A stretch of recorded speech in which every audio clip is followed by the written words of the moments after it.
അങ്ങനെ ഉപയോഗപ്പെടുത്താൻ എൻ്റെ മക്കൾക്ക് സാധിക്കുന്നുണ്ടെന്നാണെങ്കിൽ വരാൻ പോകുന്ന മെയ് 5-ന് ആ എക്സാം കഴിഞ്ഞ് ഇറങ്ങുന്ന ദിവസം ആ ഹോളിൽ നിന്ന് ഇറങ്ങുന്ന നിങ്ങൾ ഭയങ്കര ഹാപ്പി ആയിട്ട് നിങ്ങളെ പാരൻസിൻ്റെ അടുത്തേക്ക് ഓടിയെത്തും.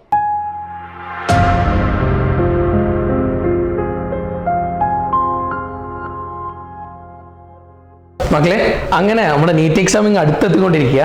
ഇനി 40 ദിവസവും കൂടെ. 40 ദിവസം എന്ന് പറയുമ്പോഴേ പലരും ചിന്തിക്കുന്നുണ്ടാവും, ഇനി 40 ദിവസമല്ലേ ഉള്ളൂ, കുറേ കഷ്ടപ്പെട്ടൊക്കെ പഠിക്കേണ്ട. നിങ്ങൾ ഇത്രയും കാലം പഠിച്ചുകൊണ്ടിരിക്കുന്ന കുട്ടികൾ തന്നെയാണ്. സോ 40 ദിവസം എന്ന് പറഞ്ഞാൽ ഈ 40 ദിവസം അടിപൊളിയായിട്ട് ഉപയോഗിച്ച് കഴിഞ്ഞാൽ ഏറ്റവും നല്ല റിസൾട്ടിലേക്ക് നിങ്ങൾക്ക് എത്താൻ പറ്റും. പക്ഷേ ഇവിടെയുള്ള ചെറിയൊരു പ്രശ്നം എന്താ അറിയാം, നോമ്പൊക്കെ തുടങ്ങിയിട്ടുണ്ട്. പല ആളുകൾക്കും പഠിക്കാനിരിക്കുമ്പോൾ ചെറിയൊരു ഉറക്കവും കാര്യങ്ങളൊക്കെ അവരെങ്ങനെ പിന്തുടർന്നുകൊണ്ടിരിക്കുക.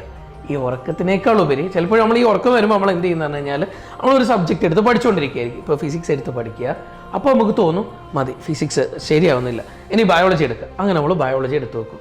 ബയോളജി കുറച്ച് കഴിയുമ്പോൾ അതും മാറ്റി വേറെ എടുത്ത് വെക്കും. ഇങ്ങനെ ദിവസം ചുമ്മാ കളയാണ്. ചില സമയത്ത് നമ്മളിങ്ങനെ ടെൻഷൻ അടിച്ചുകൊണ്ടിരിക്കും, വേണ്ടാതെ കുറേ സമയം കളയാം. ഈ പ്രശ്നമൊക്കെ നമുക്കൊന്ന് മാറ്റണ്ടേ? ഇതൊക്കെ മാറ്റാൻ വേണ്ടിയിട്ടേ ഞങ്ങളോട് ചെറിയൊരു കഥ പറയട്ടെ. നിങ്ങൾ നോക്ക്. അതായത് ഇപ്പം നിങ്ങളൊരു യാത്ര പോവാന്ന് കൂട്ടിക്കോ.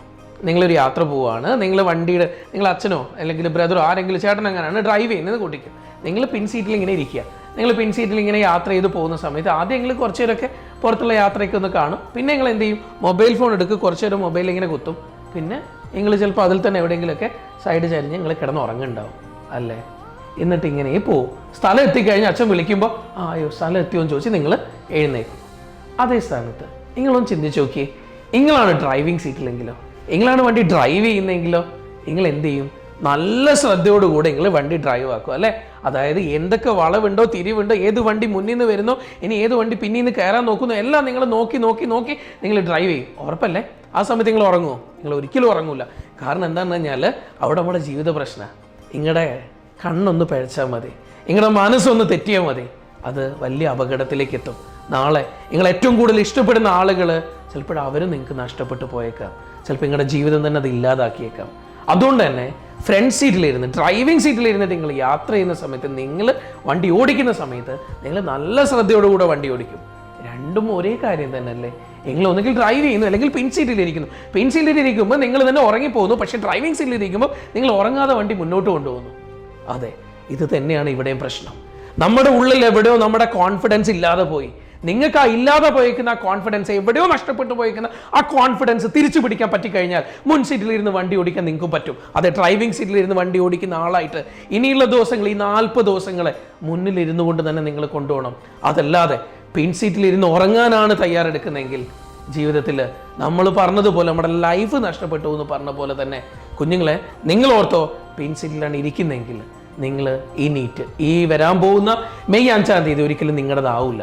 പക്ഷെ മറിച്ച് നിങ്ങൾ ഡ്രൈവിംഗ് സീറ്റിലിരുന്ന് ഓടിക്കാൻ തയ്യാറാണെങ്കിൽ വരാൻ പോകുന്ന നീറ്റിൽ പലതും മറിയും. ഇനി അങ്ങോട്ടേക്ക് ഉറക്കവും പ്രശ്നങ്ങളോ ഒന്നും നമുക്ക് ഉണ്ടാവില്ല.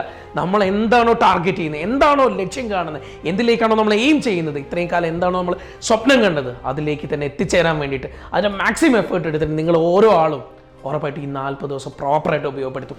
അങ്ങനെ ഉപയോഗപ്പെടുത്താൻ എൻ്റെ മക്കൾക്ക് സാധിക്കുന്നുണ്ടെന്നാണെങ്കിൽ വരാൻ പോകുന്ന മെയ് 5-ന് ആ എക്സാം കഴിഞ്ഞ് ഇറങ്ങുന്ന ദിവസം ആ ഹോളിൽ നിന്ന് ഇറങ്ങുന്ന നിങ്ങൾ ഭയങ്കര ഹാപ്പി ആയിട്ട് നിങ്ങളെ പാരൻസിൻ്റെ അടുത്തേക്ക് ഓടിയെത്തും. അത് കഴിഞ്ഞ് ജൂൺ 14-ാം തീയതി വരുന്ന റിസൾട്ടിൽ ഏറ്റവും നല്ലൊരു റിസൾട്ട് നിങ്ങളെ കാത്തിരിക്കുന്നുണ്ടാവും. അതെ, ഇനി വരാൻ പോകുന്ന ഏറ്റവും നല്ലൊരു മെഡിക്കൽ കോളേജിൽ അവിടെ അടുത്ത കൊല്ലം നിങ്ങൾ MBBS പഠിക്കും.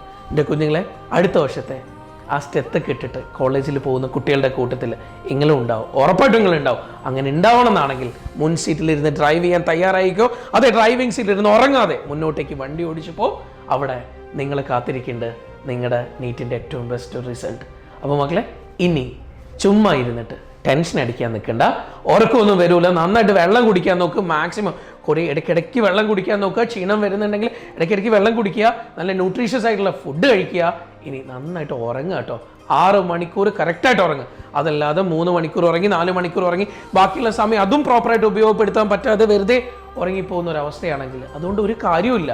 സോ നന്നായിട്ട് ഉറങ്ങുക, നല്ല പോലെ വെള്ളമൊക്കെ കുടിക്കുക. കുഞ്ഞുങ്ങളെ, എക്സാം നിങ്ങളുടെ കൂടെ ഉണ്ട് കേട്ടോ. നീറ്റ് എക്സാമിൽ അടുത്ത വർഷം നിങ്ങളുടെ പേരും ഉണ്ടാവും. അപ്പോൾ നമുക്ക് അതിനുവേണ്ടി കാത്തിരിക്കാം. All the best. ഓക്കെ മക്കളെ, താങ്ക് യു, ബൈ ബൈ.